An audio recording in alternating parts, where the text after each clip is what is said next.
Hi everyone, I'm meteorologist Rusty McCranie, and welcome to Weather Express. Your weather in 5 minutes. Start the clock. Friends, it's another day where severe weather will be breaking out through a lot of the plains. We're going to have a lot of thunderstorms in the east as well, and even some snow coming to the Sierra Nevadas. We'll start off in the southern plains. Look at all those thunderstorms rolling through places like Dallas, Fort Worth, down towards Waco. Look at all the lightning associated with that. These are all strong to severe storms, kind of dropping off to the east-southeast right now, headed down I-45 towards Houston. I'll put on the current warnings associated with this. Anywhere that you see red, those are going to be severe thunderstorms.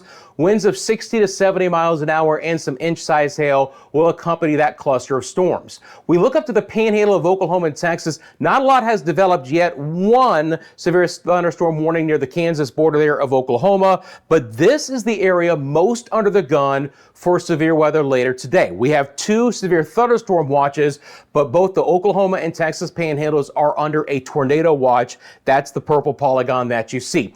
Look at the criteria, friends.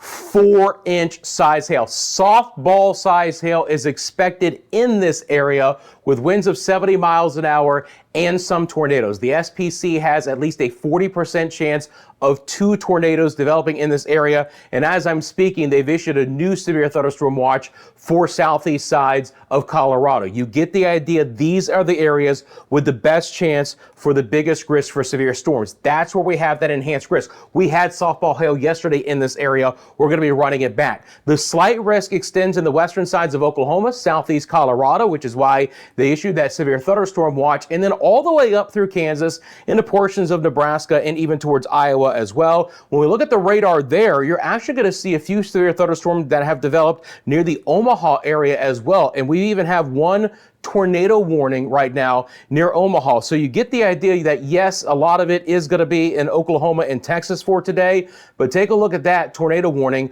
right over Omaha. You get the idea of just how active of a day it's going to be across the plains. The highest concentration of severe storms and tornadic activity will be in the panhandles of Oklahoma and Texas, but again, multiple rounds and multiple waves of severe weather. Now out east, it's just clusters of showers and storms producing some severe weather all the way from the southern Great Lakes and into the southeast.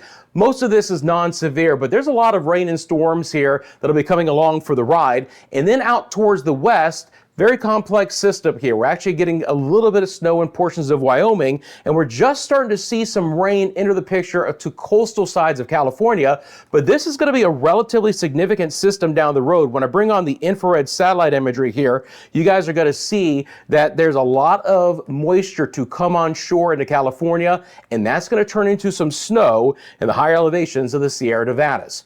Those are the winter weather advisories. Again, for the Sierra Nevadas, up to 10 inches of snow in some areas, and then all the severe weather in the southern plains. Let me show you how this breaks down. We'll take a look at the HRRR model here, our high resolution rapid refresh. Now, wide perspective.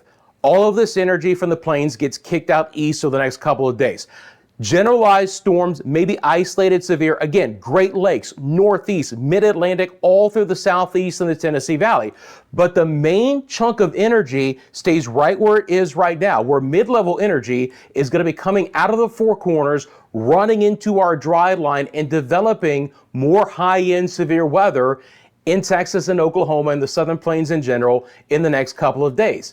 On the northern side of this, yes, it might be cold enough to turn into a little bit of snow through portions of, Wyoming, maybe into the western sides of South Dakota. But generally speaking, it's showers and storms even up there. So tomorrow's risk looks very similar, except it's just a marginal right now. But the SPC has really been upping these the day of, so it's not going to surprise me tomorrow. It's at least a slight risk, if not an enhanced risk. And again, your generalized thunderstorm risk goes all the way into New York. And then 2 days from now, it's the same situation where storms developing off of this dry line could bring some significant impacts to portions of Texas and Oklahoma and the Southern Plains in general. By the way, for today, the areas in orange, that's the highest risk for excessive rain. So where the thunderstorms have been falling, Dallas towards Waco, New Orleans, they can't handle a lot of rain and they could get several inches, and again, up to Omaha as well. Once again, there's a severe tornado warning up there. complete look at the rainfall potential here, you're going to look at 3, 4, 5 inches of rain in a lot of areas the next couple of days on the GFS model here. Sporadic higher totals in the southeast. Good slug of moisture coming into the northeast overall. And how about the western Great Lakes? Places like Minneapolis and even Green Bay could get 3 to 4 plus inches of rain from time to time. But obviously, we're going to really have to keep an eye on the severe weather risk for today here, and multiple rounds of storms moving from west to east across the eastern two-thirds of the United States in the coming days. Friends, as you can see, I'm out of time. I appreciate you making Weather Express a part of your daily routine. Thanks for taking a quick second and liking and subscribing to the channel if you want these daily forecasts. If you live in these areas of concern, please stay safe. If you have a specific question or comment, let me know in the comments section below. You guys have a great rest of your day. Take care. And I'm back tomorrow with your latest 5-minute forecast.